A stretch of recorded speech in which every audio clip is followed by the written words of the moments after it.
Okay. आज जब मैं प्रार्थना कर रहा था तब प्रभु मुझसे एक शब्द बोला और बोला, लोगों को इसके बारे में बोल। और उसने मुझसे बोला, लोगों को बोलना तुम क्या करोगे। हालेलुया। उसने बोला मुझसे कि लोगों को बोलना कि तुम क्या करोगे।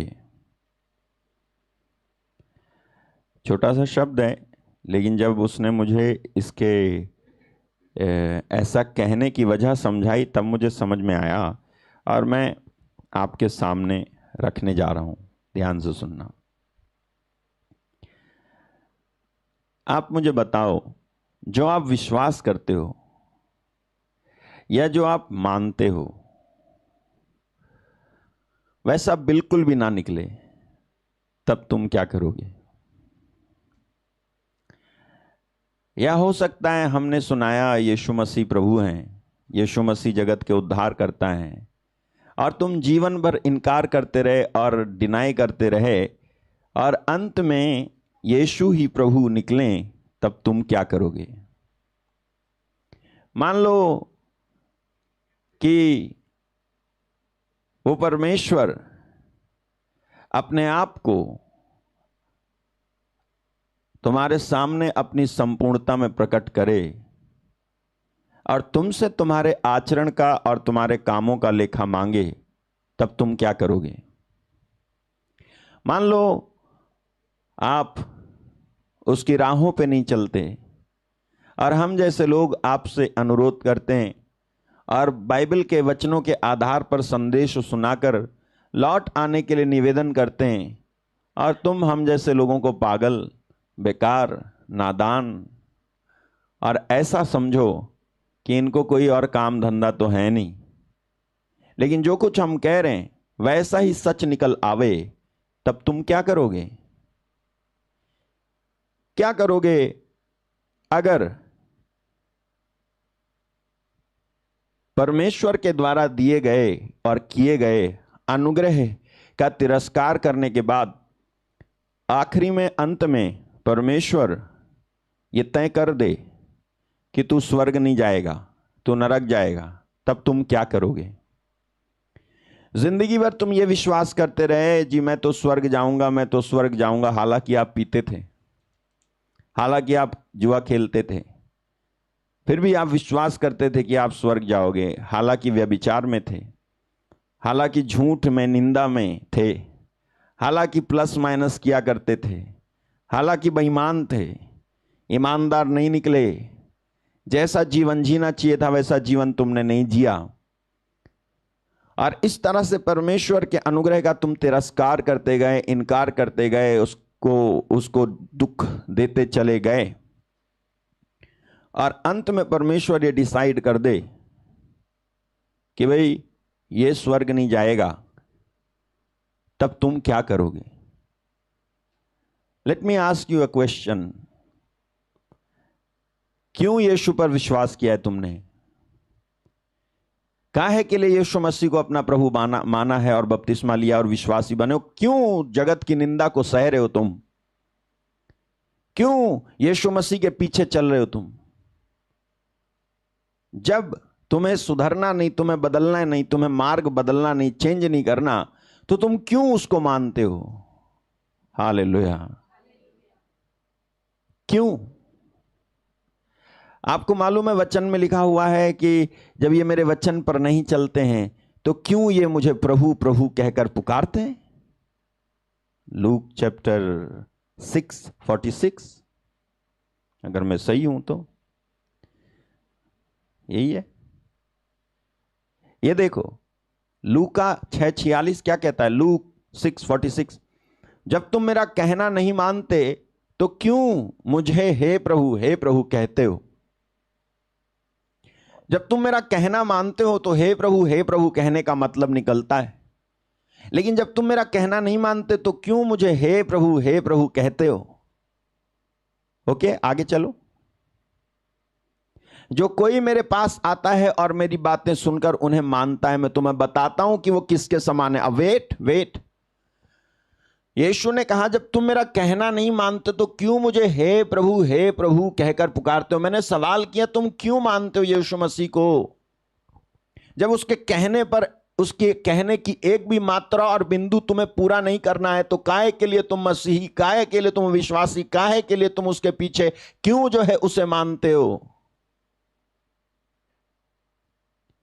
इसमें एक सच्चाई तो यह भी है कि तुम उसे इसीलिए मानते हो क्योंकि कहीं ना कहीं दिल के कोने में तुम विश्वास करते हो कि इस जीवन के बाद एक और जीवन है, और उस जीवन को देने का केवल एक ही व्यक्ति के पास अधिकार है और उसका नाम है यीशु मसीह। उस जीवन को देने का केवल एक ही व्यक्ति को अधिकार है और वो है यीशु मसीह। उनका नाम है यीशु मसीह, जो उस जीवन को तुमको, जो इस जीवन के बाद मिलेगा वो देगा, और इस जीवन के बाद वो तुम्हें जीवन, वो वाला जीवन तुम्हें मिलेगा या नहीं मिलेगा, ये इसी जीवन में तय होगा, मरने के बाद नहीं। आपको मालूम है बाइबल क्या कहती है? हिब्रू चैप्टर 9 वर्स 27 में, इब्रानी अध्याय 9 वचन 27 में लिखा हुआ है, जैसा मनुष्यों के लिए एक बार मरना और उसके बाद न्याय का होना नियुक्त है, as it is appointed unto men once to die, but after this the judgment. No second chance. कोई पुनर्जन्म नहीं, कोई कुत्ता बिल्ली भेड़ बकरी गिरगिट नहीं इस जन्म के बाद। जैसा मनुष्य के लिए एक बार मरना और उसके बाद न्याय का होना नियुक्त है। मेरे भाई मेरी बहन, क्या करोगे आप यदि आप इस जीवन में चूक जाओ? आपको मालूम है बाइबल कहती है कि दौड़ो तो ऐसे दौड़ो कि चूक ना जाओ। पौल कहता है कि मैं ऐसा मुक्केबाज नहीं जो हवा में मुक्के मारता है। फर्स्ट कोरिन्थियंस चैप्टर 9 में ना देख लो, हवा पीटते हुए लड़ता हूं। देखो क्या लिखा है, मैं तो इसी रीति से दौड़ता हूं परंतु लक्ष्यहीन नहीं, मैं भी इसी रीति से मुक्के से लड़ता हूं परंतु उसके समान नहीं जो हवा पीटता हुआ लड़ता है। I have a purpose, I know that purpose, I know my गोल।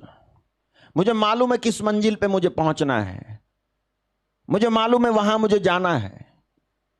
मैं तमाम सारे अन्य लोगों के समान अनजान नहीं हूं, मैं तमाम सारे अन्य लोगों के समान अनजान नहीं हूं, बल्कि मुझे मालूम है कि मुझे कहां जाना है। मैं हवा पीट नहीं रहा हूं, मैं एक ऐसा मुक्केबाज नहीं हूं जिसको निशाने पे मारना नहीं आता। मैं निशाने पे मार रहा हूं, मैं निशाने को ध्यान में रख करके दौड़ा चला जा रहा हूं। सुना है ना गाना, मेरे जीवन का मकसद तू है, मेरे जीने का कारण तू है, मैं जीऊं या मरूं वो तेरे लिए। क्या होगा अगर आप इस जीवन में चूक जाओ? This life is the only chance to enter into heaven और टू दैट इटर्नल लाइफ। यही जीवन, इस जीवन के बाद कोई चांस नहीं बचता है। हालेलुया। इसी जीवन में आप चूक जाओ तो आप क्या करोगे? यही वो मुझसे कह रहा था। बोलना लोगों से, क्या करोगे तुम? अच्छा लगता है दारू पीना, है ना? अच्छा लगता है व्यभिचार करना, अच्छा लगता है झगड़ा करना, अच्छा लगता है अपने घमंड को आप प्रदर्शन करना, अच्छा लगता है दिखावा करना, अच्छा लगता है ऐसी प्रार्थना करना जिससे परमेश्वर के नाक में तुम धुएं जैसी तकलीफ पैदा करते हो। लेकिन क्या करोगे जब परमेश्वर इन सबको एक सिरे से लेकर दूसरे सिरे तक नकार दे और रिजेक्ट कर दे? क्या करोगे आप? और भी कुछ मुझे बोला प्रभु ने, ये सब बोलना और इनसे पूछना क्या करोगे। आपको मालूम है परमेश्वर आपकी भलाई चाहता है, आपको डांट नहीं रहा, आपको डरा नहीं रहा, वो आपकी भलाई चाहता है। क्योंकि मैं बताऊं आपको, आज के इस वक्त में रियल प्रीचिंग की जरूरत है। लीपा पोती शुगर कोटेड वर्ड नहीं चाहिए, शुगर कोटेड मैसेज नहीं चाहिए। Tell me the truth, I am ready to follow it. Hallelujah. यीशु मसीह ने कहा तू सत्य को जान जाएगा और सत्य तुझे आजाद कर देगा। सत्य का प्रचार करना बहुत जरूरी है, सत्य के बारे में बोलना बहुत जरूरी है। हर एक बात के बारे में सत्य, पवित्रता के बारे में सत्य, वचन पर चलने के बारे में सत्य, परमेश्वर के बारे में, उद्धार के बारे में सत्य, पाप के बारे में सत्य, पवित्र आत्मा के बारे में सत्य मुझे बताओ। और जब सत्य प्रचार किया जाएगा छुटकारा जरूर होगा, चंगाई जरूर होगी, आजादी जरूर होगी। लोग खुल के जिएंगे यीशु मसीह के लिए, डर के नहीं। हालेलुया। आपको मालूम है कोरोना के समय में ऐसे भी लोग थे जो सबसे मिलते थे, बिना कुछ लगाए, बिना कुछ किए सबसे मिलते थे। मालूम है क्यों? क्योंकि वो जानते थे जो बाकी नहीं जानते थे। ट्रुथ, सत्य। हालेलुया। आपको मालूम है अगर आपके अंदर थोड़ा सा भी डर है ना, थोड़ा सा भी डर, देन यू आर पॉजेस्ड। इसका मतलब है तुमको उसने जकड़ रखा है, शैतान ने। नहीं ब्रदर, ऐसा नहीं है, ऐसा नहीं बोलो, ऐसा मत बोलो प्लीज, ये मुझे हजम नहीं हो रहा ऐसा। Why are you afraid? क्यों डर रहे हो? हालेलुया। ओके, क्या करोगे आप? क्या करोगे आप? वो आपसे आपके आचरण का लेखा मांगेगा तो क्या करोगे? ओके, मैं आपको एक वचन दिखाता हूं, यिर्मयाह चैप्टर 5 वर्स 31, जहां पर एग्जैक्ट लिखा है तुम क्या करोगे। भविष्यवक्ता झूठ मूठ भविष्यवाणी करते हैं, याजक उनके सहारे से प्रभुता करते हैं, और मेरी प्रजा को यह भाता भी है। परंतु अंत के समय तुम क्या करोगे? तुम्हें भाता है कि झूठ मूठ भविष्यवाणी करो, याजक उनके सहारे से प्रभुता कर रहे हैं। मेरी प्रजा को भाता भी है, मेरे लोगों को बड़ा अच्छा लगता है। यू नो, बाइबल कहती है परंतु अंत के समय तुम क्या करोगे। परंतु अंत के समय में, जब मैं रियलिटी को, साम चैप्टर 50, तुम अपने भाई बैठकर अपने भाई की चुगली खाते हो, अपने माता के पुत्र की निंदा करते हो।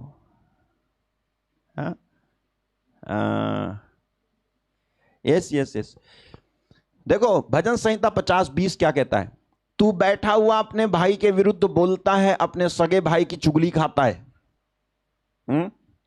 ये काम तूने किया मैं चुप रहा, ये काम तूने किया मैं चुप रहा, इसलिए तूने समझ लिया कि परमेश्वर बिल्कुल मेरे समान है। तूने समझ लिया, मैं चुप रहा, तो मेरी चुप्पी का नाजायज फायदा उठा के तूने समझा अरे मैं चुप इसलिए नहीं था कि मैं कुछ कर नहीं सकता था, मैं चुप इसीलिए था कि मैं ये देख रहा था कि तुझे एहसास होता है कि तू कितना गलत कर रहा है या नहीं। मैं चुप इसीलिए था क्योंकि अगर मैं कुछ कर देता तो तेरा वजूद नष्ट हो जाता। मैं चुप इसलिए था कि अगर मैं कुछ कर देता तो तू जीने लायक नहीं रहता। मैं चुप इसलिए रहा कि अगर मैं बोलता तो तू बोल नहीं पाता। मैं चुप रहा क्योंकि मैं तुझे मौका दे रहा था। मैं चुप रहा क्योंकि मैं तुझे चांस दे रहा था कि पश्चाताप करे, आज नहीं तो कल, कल नहीं तो आज, बदल जाए। लेकिन मैं चुप रहा तो तूने ये समझा कि परमेश्वर मुझे कुछ नहीं कह रहा। मैं पी रहा हूं, मैं खा रहा हूं, मैं जी रहा हूं, मैं घमंड में इतरा रहा हूं, प्रदर्शन कर रहा हूं, ढोंग कर रहा हूं, दिखावा कर रहा हूं, प्रार्थना नहीं कर रहा, घूम रहा है, अपवित्रता से जी रहा है, आंखें कहीं और है, दिमाग कहीं और है, भावना कहीं और है, बाइबल कहीं और है, प्रार्थना कहीं और है, प्रभु के लिए स्थान कहीं और है। तो प्रभु कुछ बोला नहीं तो तुमने समझा कि वो बिल्कुल मेरे जैसा है। लेकिन देखो क्या लिखा है, तूने समझ लिया कि परमेश्वर बिल्कुल मेरे समान है, परंतु मैं तुझे समझाऊंगा, परंतु मैं तुझे समझाऊंगा और तेरी आंखों के सामने सब कुछ अलग अलग दिखाऊंगा, तेरी आंखों के सामने सब कुछ अलग अलग दिखाऊंगा। And set them in order before दाइन आईज, मैं एक एक चीज को तेरी आंखों के सामने अलग अलग दिखाऊंगा, क्योंकि मैं मिलावट करने वाला परमेश्वर नहीं हूं। मैं सच और झूठ को मिला करके जीने वाला परमेश्वर नहीं हूं। मुझे सच चाहिए, मुझे पवित्रता चाहिए, मुझे धार्मिकता चाहिए, मुझे समर्पण चाहिए, मुझे डेडिकेशन चाहिए। मुझे चाहिए कि मेरे बेटे यीशु मसीह के बहाए हुए रक्त को तुच्छ ना समझा जाए। मुझे चाहिए कि मेरे बेटे को क्रूस पर, मेरे बेटे का क्रूस पर मरना मजाक ना बनाया जाए। मुझे चाहिए कि मेरे बेटे की इज्जत की जाए। मुझे चाहिए कि मेरे पवित्र आत्मा को तुच्छ ना समझा जाए। मैं सब कुछ अलग अलग दिखाऊंगा तुम्हारी आंखों के सामने। तब क्या करोगे? जब वो अलग अलग सब कुछ दिखाएगा तुम्हारी आंखों के सामने, तब तुम क्या करोगे?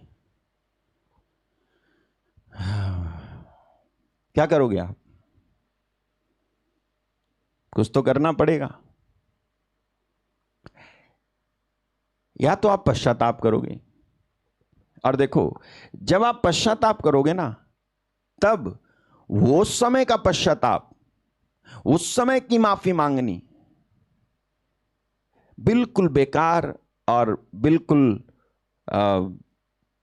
बिना काम के होगी, बेकाम की, बिना काम के। उस समय की माफी मांगना, उस समय का पश्चाताप करना। तुम क्या करोगे? फिर तुम क्या करोगे? आप ये भी नहीं कह पाओगे। पता है आजकल लोग कहते हैं तुमने स्वर्ग देखा है? नहीं। तुमने नरक देखा है? नहीं। जब तुमने स्वर्ग और नरक देखा है नहीं तो इसके बारे में क्यों बोल रहे हो? हालेलुया। आपको मालूम है बाइबल में क्या लिखा हुआ है? विश्वास अनदेखी बातों का सबूत है। हम आंखों देखी बातों पर नहीं चलते, हम विश्वास पर चलते हैं। विश्वास हमको दिखाता है कि स्वर्ग है। विश्वास हमको दिखाता है कि एक परमेश्वर है। नास्तिकों को यह बात समझ में नहीं आएगी। विश्वास हमें दिखाता है कि नरक है। विश्वास हमें दिखाता है। पता लोग कहते हैं मैंने कई लोगों से कहा, अरे शराब मत पिया करो, नरक चले जाओगे। हाँ तो चले जाएंगे, चले जाएंगे तो चले जाएंगे। तब की तब देखी जाएगी। बोलते हैं तब की तब देखी जाएगी। बेटे तब की तब देखने के लिए तेरे अंदर इतनी हिम्मत ही नहीं होगी कि तू देख पाए। सच बता रहा हूं। तो उस समय यहां तो इस समय तो बड़े इसी घमंड के प्रदर्शन का दंड हमको उस समय मिलेगा जब हम कहा करते थे आज अरे देखा जाएगा। पत्नी तलाक देने को पीछे पड़ी पति को, काहे के लिए तलाक देने के पीछे पड़ी? बच्चा नहीं संभालते, बच्चा नहीं हो रहा, चीज लाके नहीं दे रहे, साड़ी लाके नहीं दी, गहने लाके नहीं दिए। उसकी औरत को देखो कैसे सज के रहती है, और एक मैं हूं, ये सब तुम्हारी वजह से। तलाक दे दे। आपको मालूम है बाइबल कहती है व्यभिचार को छोड़कर किसी और कारण से तलाक नहीं दिया जा सकता। Read your Bible. अगर और कोई कारण है तो आप जो है तलाक नहीं दे सकते, बल्कि आप उसे छोड़ने का मतलब आप उससे अलग होकर के उसके सुधरने के लिए प्रार्थना करो। हाँ जी, नहीं तो शादी नहीं करनी थी ना, नहीं तो शादी नहीं करनी थी। आपको मालूम है मैं जानता हूं ऐसे भी लोग हैं जो व्यभिचार किए हुए पति के लिए भी प्रार्थना कर रही हैं और कर रहे हैं, एक्सेप्ट कर रहे हैं प्रभु। वो इस वचन में छूट होने के बाद भी कि छोड़ सकते हो, छोड़ नहीं रहे हैं, बल्कि कह रहे हैं बचाऊंगा, आत्मा बचाऊंगा, आत्मा बचाऊंगा, आत्मा बचाऊंगी, आत्मा बचाऊंगी, आत्मा बचाऊंगी, बचाऊंगी। मैं अपने इस पति को बचाऊंगा, मैं अपनी इस पत्नी को बचाऊंगा, मैं अपने इस बेटे को बचाऊंगा, मैं अपने इस बाप को। लगे पड़े ये लोग तुम्हारा उस दिन न्याय करेंगे जिस दिन तुमने व्यभिचार के कारण नहीं, बल्कि मामूली सी छोटी सी चीज की पूर्ति नहीं कर पाने की वजह से अपने पति को तलाक दिया और अपनी पत्नी को तलाक दिया। उस दिन ये लोग तुम्हारा न्याय करेंगे और तब तुम्हें समझ में आएगा, जब परमेश्वर तुम्हारी आंखों के सामने सब कुछ अलग अलग करके दिखाएगा, तब समझ में आएगा। तब क्या करोगे? तब ये भी नहीं कह पाओगे उसके सामने कि हाँ जी ठीक है, आप भेज दो मुझे नरक, क्योंकि आपको नरक नाम से ही डर लगेगा। पहले तो तुम्हें इस बात से डर लग जाएगा, क्योंकि हम सोचते थोड़ी ना थे, हमें एहसास थोड़ी ना था कि परमेश्वर है।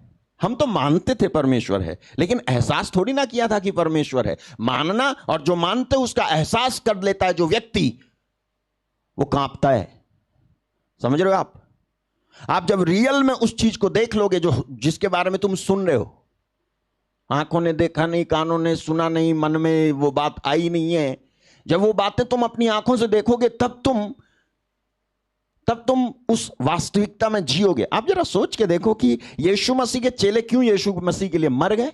क्योंकि वो वास्तविकता में जी रहे थे, क्योंकि वो असली में उन्होंने देख लिया था, क्योंकि उन्होंने ऐसे जैसे चीजों को छू के कोई महसूस करता है, उसी तरह से उन्होंने छू करके 1 जॉन चैप्टर 1:1 में लिखा हुआ है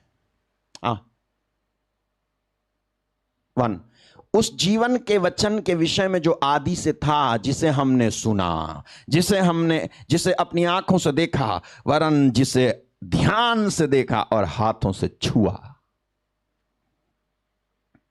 हालेलुया। हमने केवल एक्सपीरियंस, हमने माना नहीं कि यीशु मसीह परमेश्वर का पुत्र है। अरे हमने अपनी आंखों से देखा कि यीशु मसीह परमेश्वर का पुत्र है। हमने उसके जलवे देखे अपनी आंखों से, हमने देखा है। आपको मालूम है, पौल कहता है डरते कांपते हुए अपने उद्धार के काम में लगे रहो। क्यों कह रहा है वो डरते कांपते हुए उद्धार के काम में लगे रहो? क्यों कह रहा है वो है?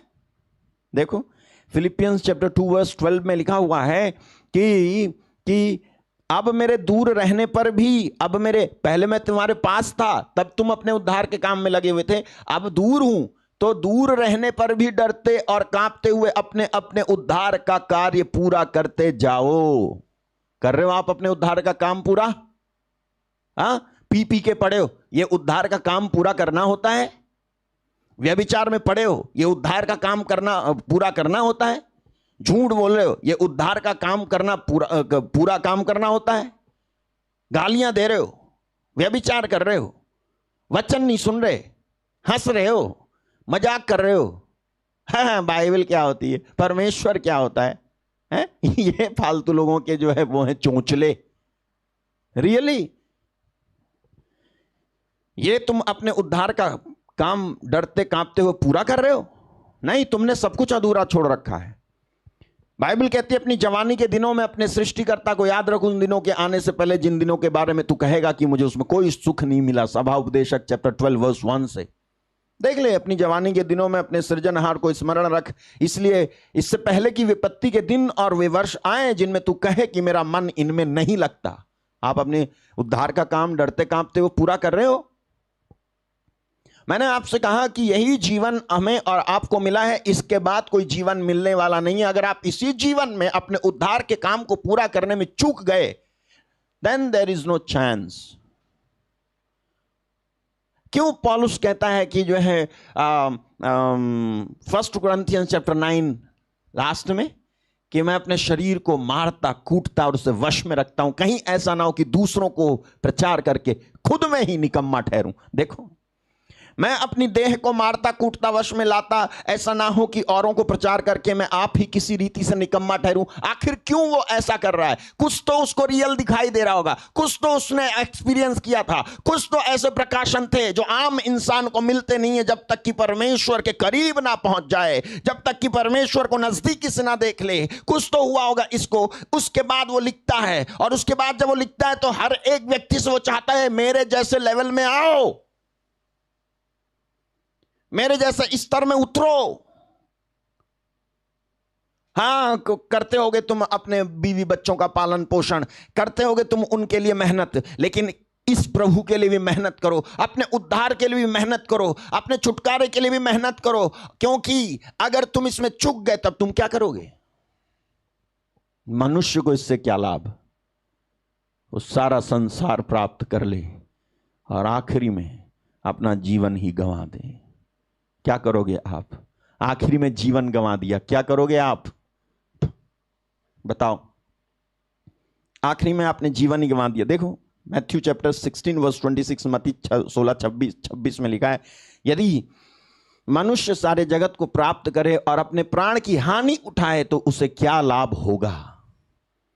या मनुष्य अपने प्राण के बदले क्या देगा? क्या देगा? मेरे भाई मेरी बहन, आप मुझे बताओ क्यों पॉल इतना जो है दीवाना था उसका? सम्राट नीरो के समय में उसकी गर्दन कट गई, क्यों वो मर गया यीशु के लिए? ऐसे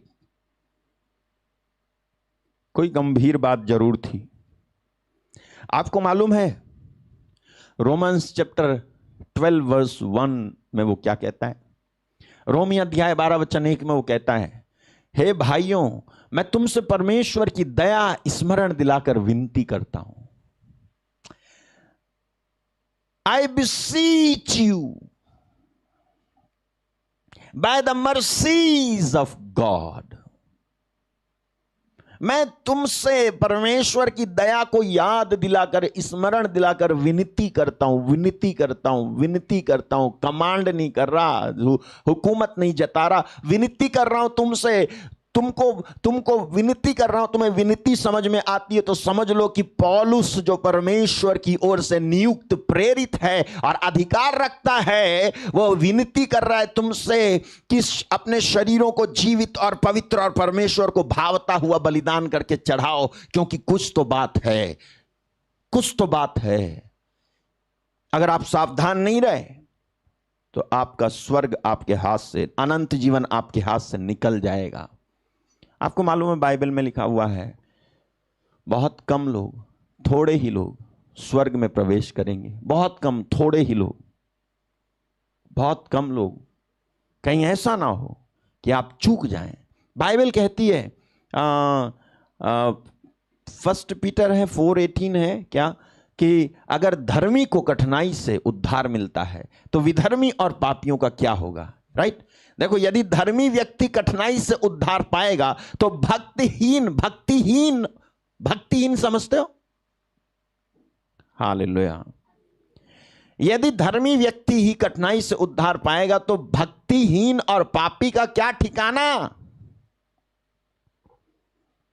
बताओ, क्या करेंगे हम? थोड़े ही लोग उद्धार पाते हैं, भक्तिहीन और पापी का क्या ठिकाना? क्या करोगे आप? अगर आप इसी जीवन में 100% श्योर नहीं हो, पक्के नहीं हो स्वर्ग जाने के लिए, कोई पूछे तुमसे स्वर्ग जाओगे, कहां जाओगे, स्वर्ग जाओगे कि नरक जाओगे? पता नहीं। अरे जहां मरेंगे तो जहां जाना होगा चले जाएंगे। कई लोग ऐसी बोलते हैं, कई लोग ऐसी बोलते हैं, जहां जाना होगा वहां चले जाएंगे। उनको यही नहीं पता कि कहां जाना है। उनको पता है, उनको लगता है कि दो स्थान के बीच में एक तीसरा स्थान है, वहां पे लटके रहेंगे हम। नहीं, या तो आप नरक या फिर आप स्वर्ग। आप तय करो, आप क्या करोगे? देखो, सुनो, सोचो, मैं कुछ सोचने के लिए आपको दे रहा हूं। बैठ के पी रहे हो और अचानक से प्रभु आ जाए, देन क्वेश्चन मार्क, क्या करोगे आप? कहोगे यीशु लो यीशु ही लो। सोचो, क्या करोगे आप? यीशु आ गए अचानक से, नहीं ब्रदर आएंगे ही नहीं, वो तो आएंगे ही नहीं। लेकिन आपको बता रहा हूं, एक दिन वो आएगा। उस समय लोग ऐसे ही बैठे होंगे, जमावड़ा होगा, पी रहे होंगे, खा रहे होंगे, नूह के दिन जैसे होंगे। तो यीशु आ गए अचानक से, देन क्वेश्चन मार्क, आप क्या करोगे?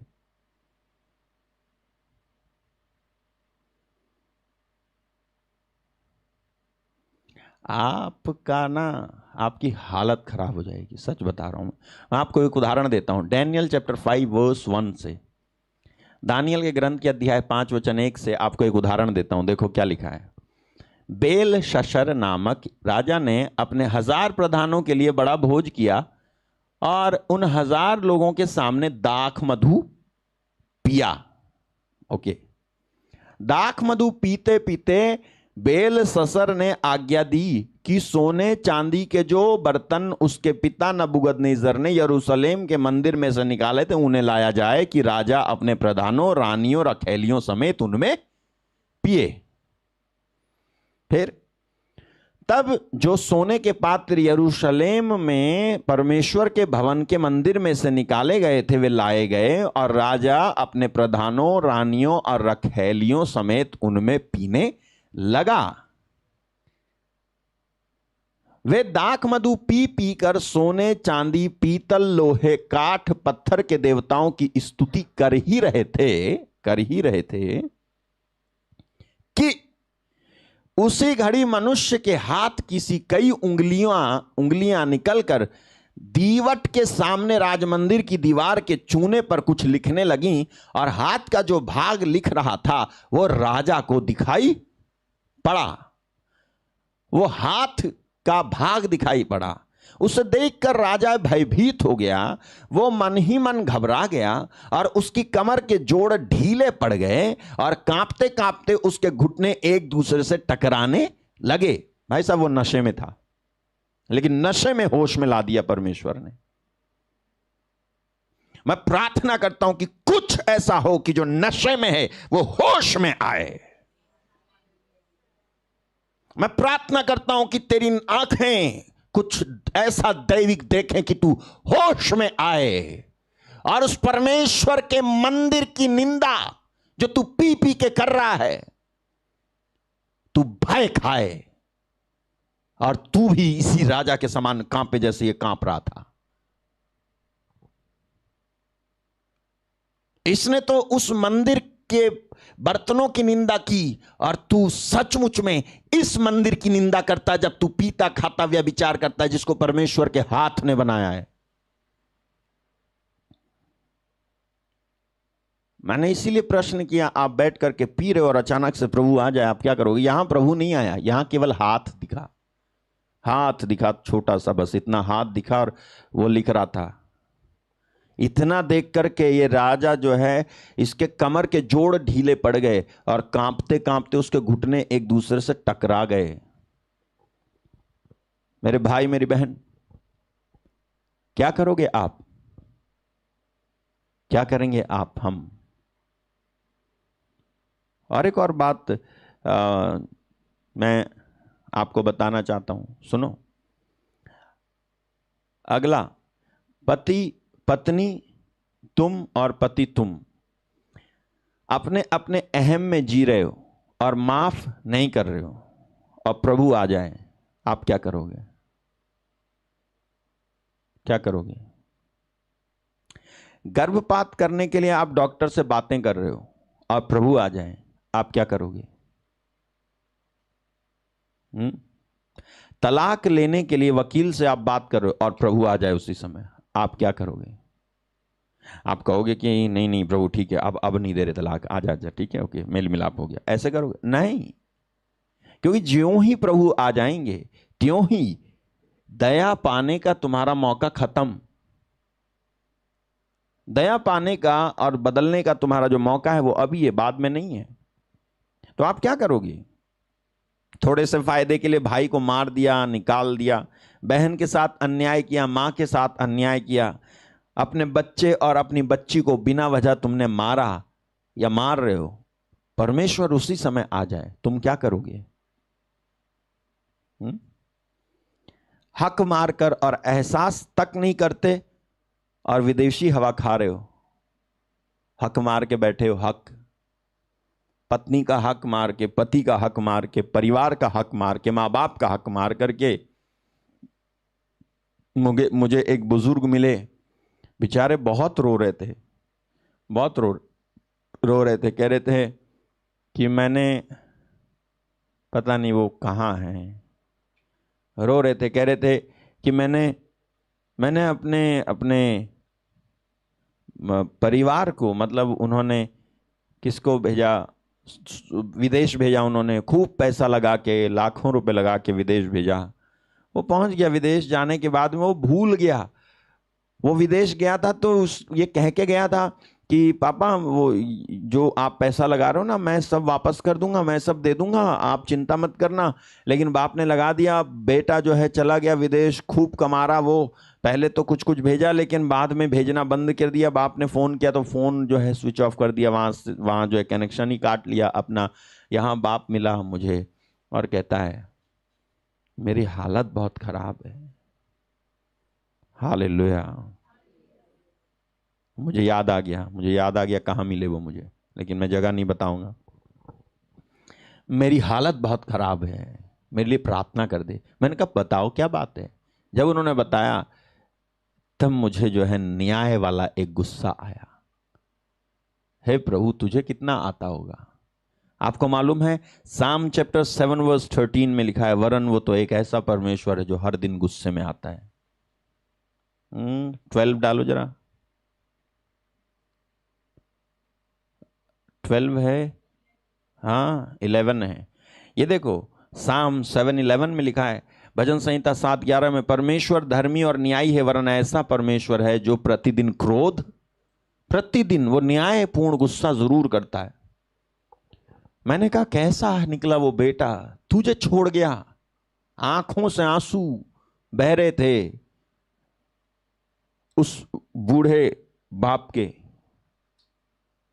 के कोई बात नहीं, जब तक जिंदा हूं जी लूंगा जिंदगी, एक दिन जब खत्म हो जाऊंगा तो क्या है ब्रदर, हो जाएगा, चल जाएगा।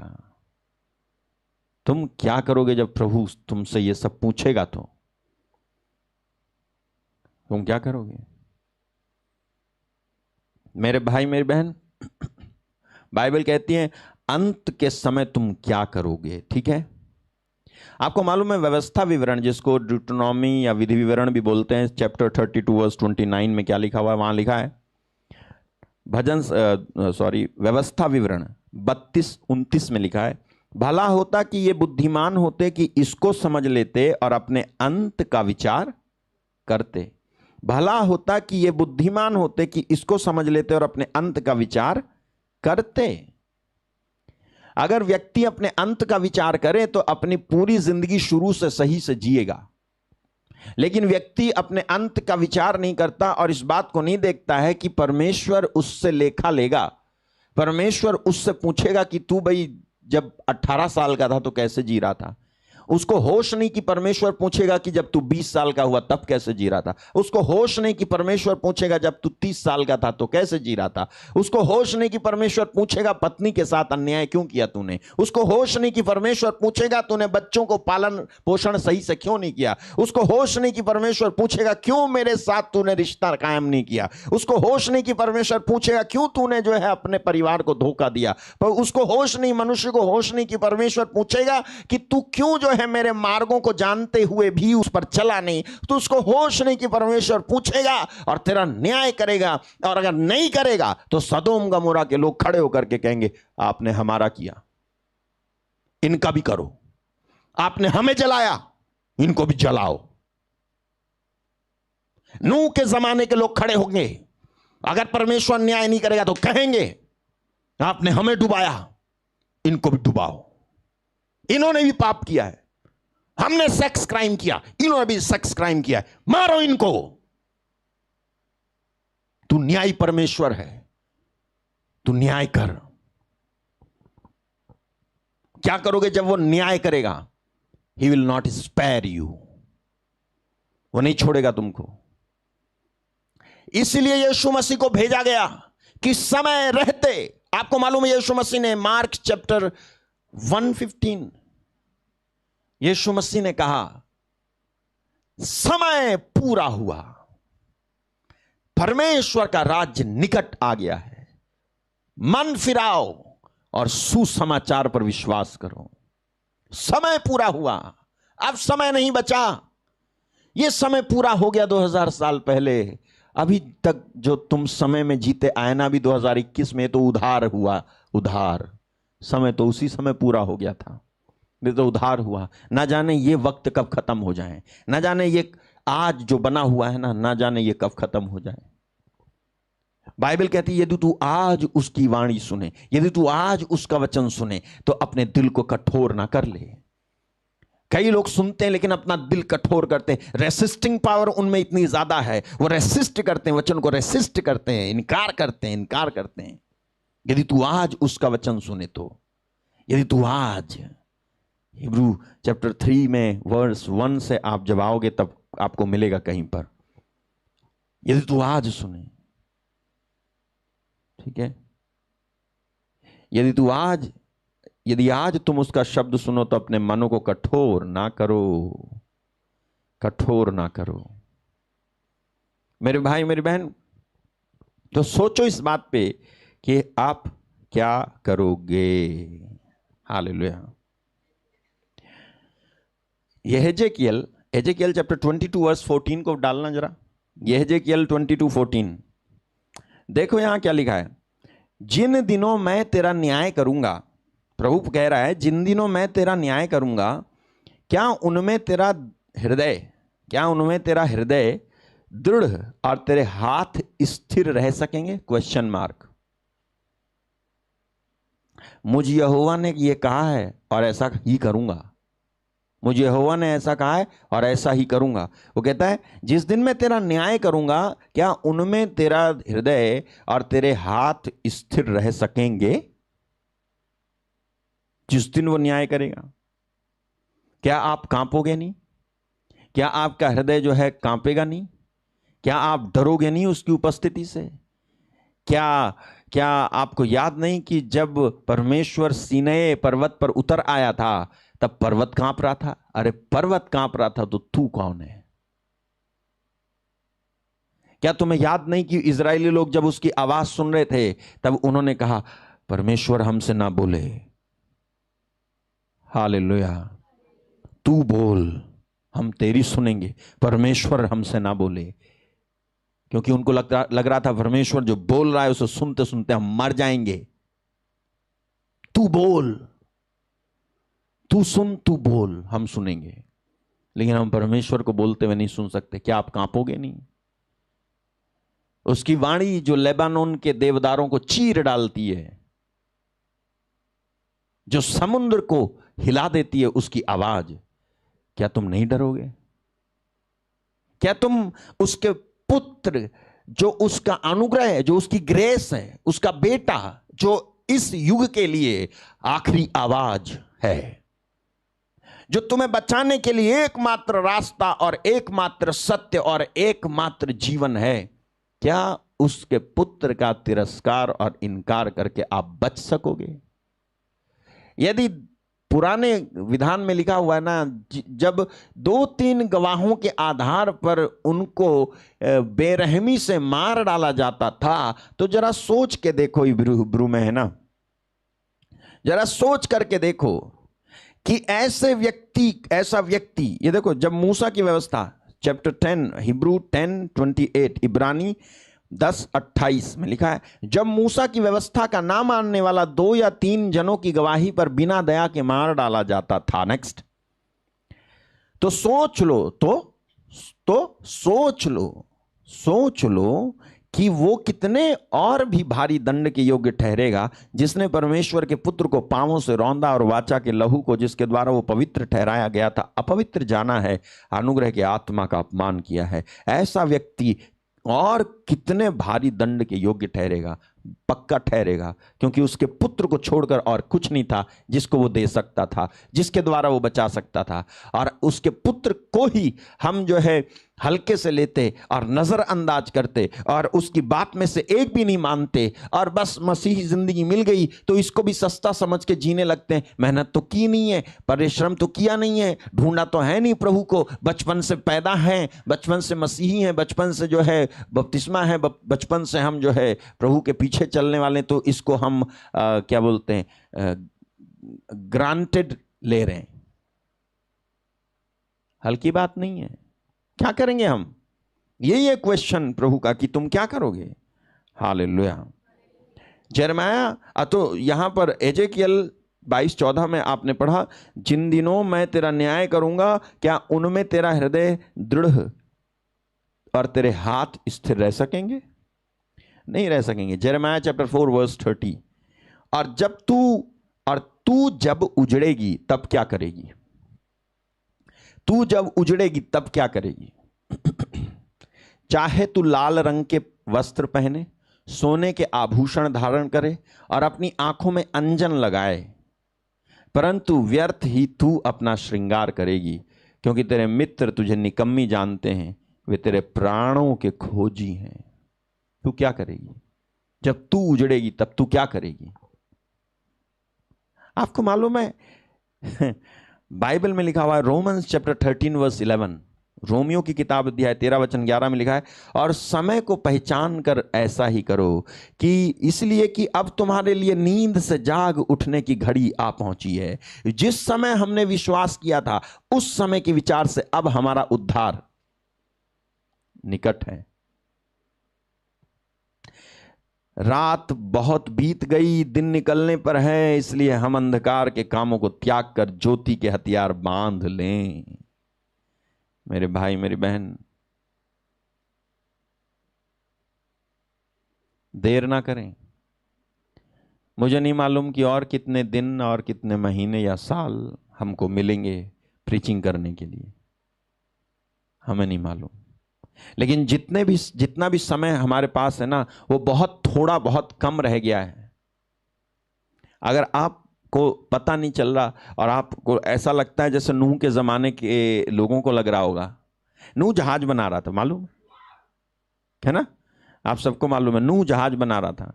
जब नूह जहाज बना रहा था तो बाइबल में लिखा है कि जब नूह जहाज बना रहा था तो उस समय, वो वचन डालना ठीक है, उस समय के लोग शादी ब्याह करते थे। देखो, जैसा जल प्रलय से पहले के दिनों में जिस दिन तक कि नूह जहाज पर ना चढ़ा, मत्ती 24:38 में लिखा है, उस दिन तक लोग खाते पीते और उनमें विवाह होते थे। और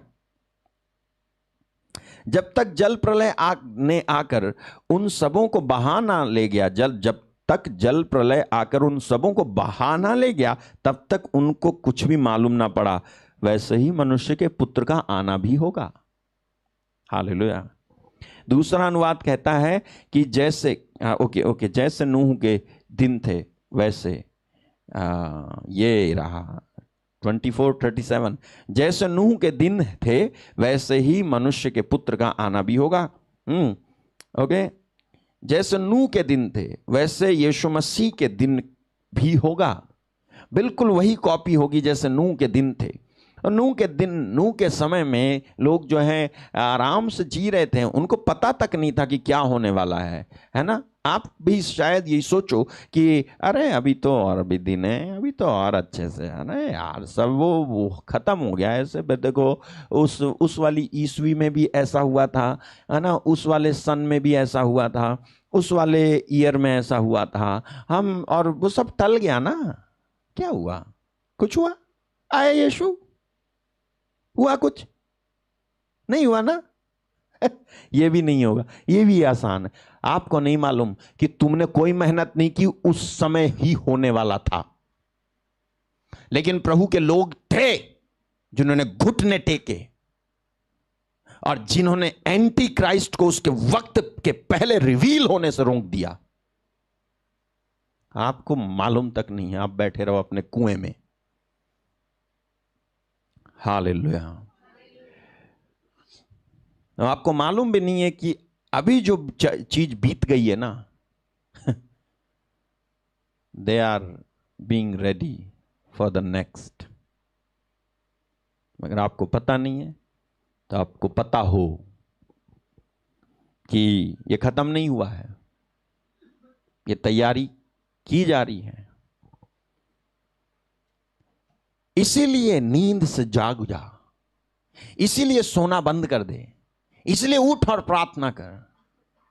ठीक है, ये मत सोचना अरे जब मरेंगे तो सब मरेंगे। तो क्या तू मरना चाहता है सबके साथ? तुम्हें तो उन लोगों में नहीं होना चाहिए जो सोते हैं, तुम्हें उन लोगों में होना चाहिए जो जागते हैं। तुम्हें उन लोगों में होना चाहिए जो प्रार्थना करते हैं। तुम्हें उन लोगों में होना चाहिए जो प्रभु के बात के लिए गंभीर हैं, जो सीरियस हैं, जो पाप में नहीं जीते बल्कि पवित्रता से जीते हैं। आपको मालूम है 1 John chapter 3 verse 1 1 John 3:1 2 2 2 3 yes, जो कोई उस पर यह आशा रखता है। क्या आशा? जी मैं स्वर्ग जाऊंगा, मैं यीशु मसीह के साथ रहूंगा, उनके साथ राज्य करूंगा, मैं उठाए जाने के दिन उठाया जाऊंगा। जो उस पर यह आशा रखता है वो अपने को वैसे ही पवित्र करता है जैसा वह पवित्र है। And every man that hath this hope in him purifieth himself even as he is pure. Hallelujah. क्या आप सचमुच में ऐसी कोशिश में हो या नहीं? या हल्के से ले रहे हो सब कुछ? क्या आप सबों के समान जो है सोच रहे हो कि मनुष्य दुनिया के तमाम सारे लोगों के जैसे ही तुम हो, या दुनिया से अलग हो? तुम दुनिया से अलग हो बाइबल कहती है, फिर भी तुम दुनिया के लोगों में मिक्स। तुम उन्हीं के जैसे सोचो, तुम उन्हीं के जैसे करो। वो डरे तुम भी डरो, वो भागे तुम भी भागो है ना? वो जो है रोए तुम भी रो, वो जो है घबराए तुम भी घबराओ। बाइबल कहती है जिससे वो डरते हैं उससे तुम मत डरना, जिससे वो घबराते हैं उससे तुम मत घबराना। आइज़ाया चैप्टर 8 वर्स 11, जिस बात का भय वो मानते हैं उस बात का भय तुम मत मानना। क्या होता है, देर लगती है। 8:11, यहोवा दृढ़ता के साथ मुझसे बोला और इन लोगों की सी चाल चलने को मुझे मना किया। यहोवा दृढ़ता के साथ मुझसे बोला और इन लोगों की सी चाल चलने को मुझे मना किया। मुझे पक्का पता है, आपको भी पता होगा, नूह के सामने परमेश्वर प्रकट होता है और कहता है, और वो बोला होगा कि, और उसने कहा कि इस पीढ़ी में, इस वंश में, इस जनरेशन में, नूह तू ही मेरी आंखों में, तू ही जो है धर्मी है। हालेलुया। याद रखना मैं क्या प्रीच कर रहा हूं। मैं प्रीच कर रहा हूं, मैं प्रचार कर रहा हूं, जैसे नूह के दिन थे वैसे यीशु मसीह के दिन भी होगा। अगर नूह के समय में परमेश्वर ने धर्मी लोगों की तलाश की और धर्मी लोगों को बचाने के लिए ढूंढा उसने, तो यीशु मसीह के आने के वक्त में भी ऐसे लोगों को सेलेक्ट किया जाएगा और रखा जाएगा, चिन्हित करके निशान लगा के ये पवित्र है, ये पवित्र है, ये पवित्र है, ये पवित्र है। Then what? रैप्चर। हालेलुया। जो ना माने इस बात को वो ना माने, लेकिन जब होगा ना तब क्या करोगे, वही तो प्रश्न है। ठीक है, हमने प्रचार किया रैप्चर रैप्चर, और तुम कहो दिस इज फॉल्स डॉक्ट्रिन। गेहूं के साथ घुन तो पिसता ही है, तो क्या तू घुन है? तो क्या तू घुन है? मनुष्य है। परमेश्वर ने तुझे घुन नहीं बनाया। जहां का पेस्ट नहीं करना चाहिए वहां का पेस्ट मत कर। कहीं का कट, कहीं का पेस्ट, कहीं का रिलेशन कहीं जोड़ देते हैं। ठीक है, कहीं का कहीं चिपका देते हैं, वो नहीं चलता बिब्लिकल कॉन्टेक्स्ट में। तू घुन नहीं है।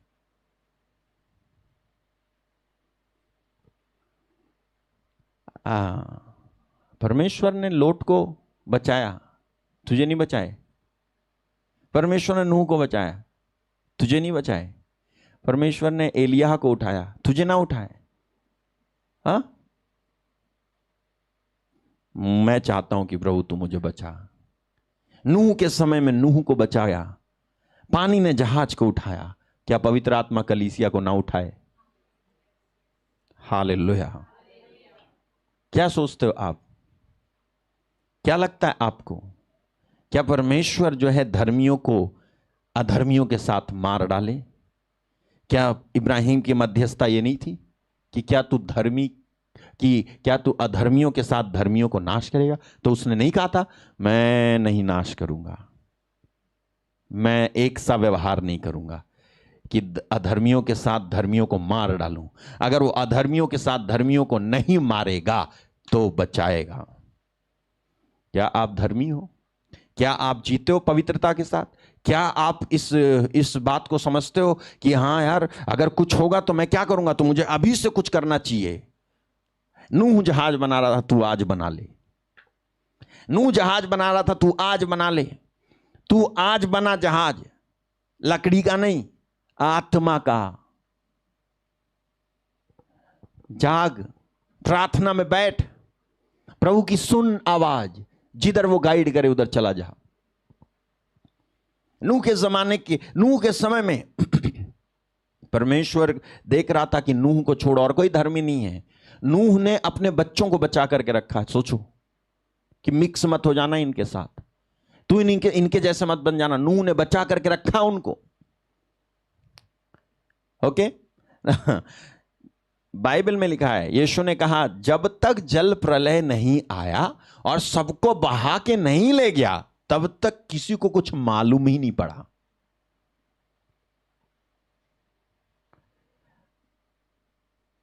अब इसको मैं ऐसे बोल सकता हूं, जब तक जो है रैप्चर नहीं हुआ, तब तक किसी को मालूम ही नहीं पड़ा कि रैप्चर होगा। अगर हो गया तो क्या करोगे भाई? चलो, रैप्चर में कई लोग नहीं मानते, मैं जानता हूं। ना ना ना, सेकंड कमिंग है लेकिन रैप्चर नहीं है, कहते नहीं है, नहीं, जबकि बाइबल में लिखा हुआ है। ठीक है, बाइबल में लिखा है रैप्चर के बारे में। हर पाजो जो शब्द है ना ग्रीक में, यूनानी में, उसका मतलब है खींचना ऊपर की तरफ, खींचना। तो नहीं मानते, चलो नहीं मानते है ना, चलो नहीं मानते, नहीं मान, हाँ चलो नहीं मानते, क्या रैप्चर नहीं मानते, लेकिन हो गया तो 1%, 0.5% अगर हो गया तो क्या करोगे आप? तब बताऊं क्या होगा? मैं बता रहा हूं, तुमसे लोग आकर के ना कहेंगे कि तुमने हमको झूठ क्यों प्रचार किया। हम तो चले जाएंगे, ये माइक ऐसे छूट जाएगा। एक बार क्या हुआ, मैं प्रीचिंग कर रहा था, तो वहां लास्ट में मैं प्रीचिंग करने के बाद में लास्ट में नेट चला गया। तो जो वीडियो जो लाइव हो रही थी, जब वो लोड हो गई तो मैंने कहा कि रैप्चर होने वाला है, और इसी समय मैं गायब। क्योंकि वो नेट बंद हुआ, तो उसके बाद से जो लोड हुई ना वीडियो, उसमें अभी भी वो वीडियो पड़ी हुई है, वो मिलती नहीं मुझे। किसी ने मुझे काट के भेजा, ब्रदर ये क्या हो गया, आप गायब हो गए, कहीं आप रैप्चर तो नहीं हो गया? मैंने कहा नहीं, मैं अभी धरती पे ही हूं। ऐसा होगा सचमुच में। तब आप क्या करोगे? तब आप क्या करोगे? सोचो। अरे चलो, यहां मोहल्ले में बाढ़ आ गई, तुम जहां हो वहां मोहल्ले में बाढ़ आ गई, तुम बाढ़ में बैठे रहोगे या कहोगे निकाल निकाल, उठ उठ उठ उठ उठ उठ उठ उठ, छत पे चल, छत पे चल, छत पे चल? क्या करोगे? बचना चाहोगे ना यार। जब तुम बचना चाहते हो तो रैप्चर वाली बात तो बचाने की ही बात है ना, बचाने का ही कॉन्टेक्स्ट है रैप्चर। तो मानते क्यों नहीं उसको? जिस समय ये होगा, और लोग विश्वास नहीं कर रहे ना, जब ये होगा तब लोग जिन्होंने इसके बारे में प्रचार नहीं किया, जिन्होंने इस सब्जेक्ट का जब प्रचार किया जा रहा था तब ऑफ करके चले गए, तुम बहुत पछताओगे। और लोग जो सत्य की भूख और प्यास में थे, तुम्हारे चर्च में आते थे, तुम्हारे लोग तुम्हारे यहां आते थे, वो तुमसे प्रश्न करेंगे उस दिन कि आपने क्यों नहीं बताया कि ये होने वाला था। तब तुम क्या कहोगे? मुझे नहीं पता था। तब वो कहेंगे तो काहे के लिए जो है तुम प्रचारक बने? तो काहे के लिए तुमने घर छोड़ा? जब तुम्हें सत्य ही नहीं पता था तो तुम क्यों जो है अगुआ और ठेकेदार बने हुए थे?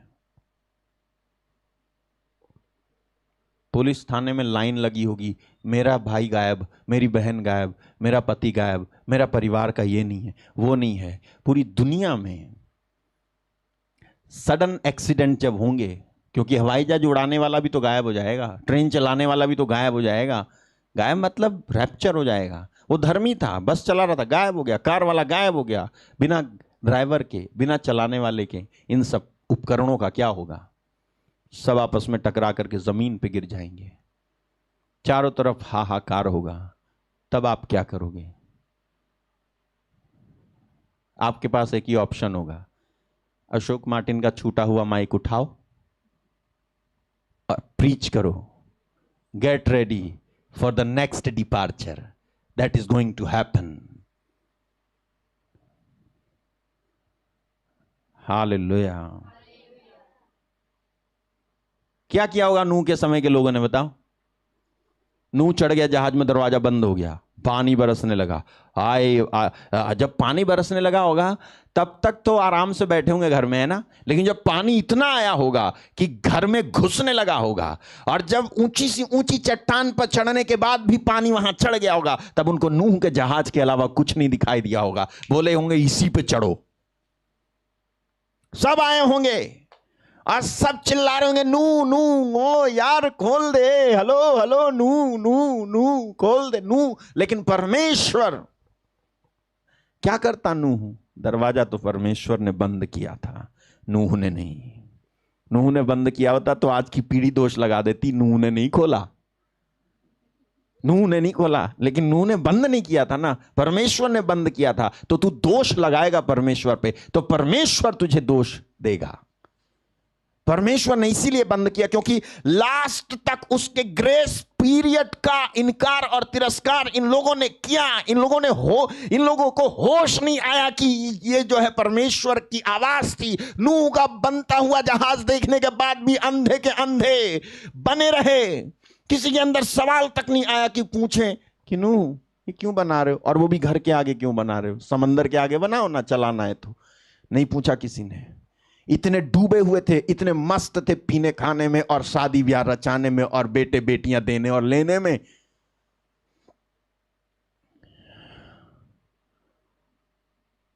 क्या किया होगा उन्होंने? सब नूह के जहाज पर चढ़े होंगे तो कितने दिन तक टिके होंगे?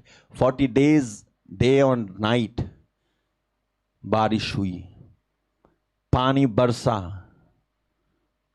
बूंदों ने उनके, बारिश ऐसी थी ना कि जो बूंदें थी ना वो छोटी छोटी नहीं थी। ऐसी बारिश कभी नहीं हुई जिसने पूरी धरती को जल मग्न किया हो। ऐसी बारिश कभी नहीं हुई। उन बूंदों ने उनके शरीरों को छलनी कर दिया होगा। एक एक छूट छूट कर पानी में गिर के मर गए होंगे।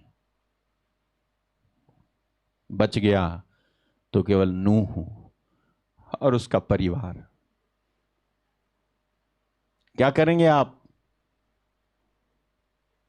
अचानक से आखिरी तुरही बजेगी, आप क्या करोगे? Do you think that this Christian life is a light thing? आपको लगता है मसीही जीवन हल्की बात है?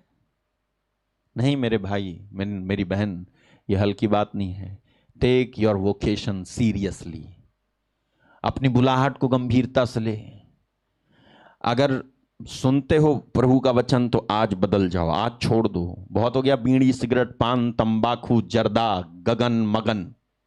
बहुत हो गया, बहुत हो गया यारवासी घूमना और ये खाना वो खाना और समय बिताना, और बाइबल को छोड़ के बहुत साल बीत गए हैं। बाइबल में मैंने पढ़ के बताया आपको कि यिर्मयाह 4:30 में लिखा हुआ है, तू जब उजड़ेगी तब क्या करेगी? आपको मालूम है एक और वचन है,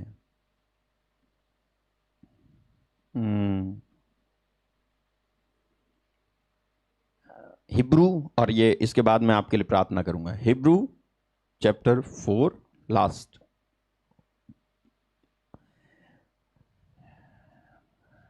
भरोसे के साथ सिंहासन के पास जाएं। देखो क्या लिखा है, क्या करना चाहिए आपको। उस समय कुछ नहीं कर पाओगे आप, अभी कुछ कर सकते तो करो। इसलिए आओ, इसीलिए आओ, यानी कोई बात तो है। ये इसीलिए से पहले कोई बात है जो पौल ने समझाई है, और मैं आपको समझा रहा हूं। बहुत सारी बातें पौल उसने समझाई, उसने समझाया पवित्रता, धार्मिकता, और वचन के बारे में, यीशु के बारे में, अनुग्रह के बारे में, पाप क्षमा के बारे में, बहुत कुछ समझाया। फिर वो कहता है इसीलिए आओ। रैप्चर के बारे में भी समझाया उसने, अशुद्धता के बारे में, शुद्धता के बारे में समझाया उसने, सच्ची आराधना के बारे में समझाया उसने। क्या नहीं समझाया, सब कुछ समझाया। और वो कहता है इसीलिए आओ, इसीलिए आओ, हम अनुग्रह के सिंहासन के निकट हियाब बांध कर चलें कि हम पर दया हो, कि हम पर दया हो, और वो अनुग्रह पाएं जो आवश्यकता के समय हमारी सहायता करेगा। और वो अनुग्रह पाएं जो आवश्यकता के समय, जब जरूरत पड़ेगी। कब जरूरत पड़ेगी आपको अनुग्रह की? कब जरूरत पड़ेगी आपको सहायता की? कब होगा आवश्यकता का समय? हाँ, बहुत जल्द, बहुत जल्द। आवश्यकता का समय बहुत जल्द होगा। अभी क्या डरे हैं लोग, अभी क्या डरे हैं लोग कि अभी डरना बाकी है।